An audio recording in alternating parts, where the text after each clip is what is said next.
காசு பணம் இல்லாதவன் ஏழை மகன்தான். அவன் காட்டோரமா ரோட்டோரமா படுத்து தூங்குறான்.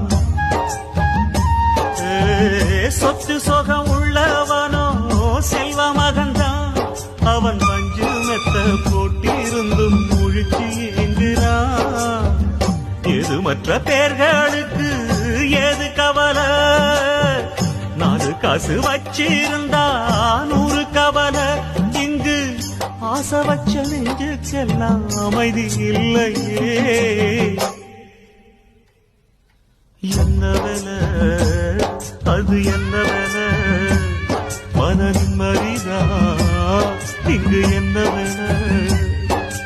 எந்த கடை அது எந்த கடை, அத விக்கிறது இங்கு எந்த கடை.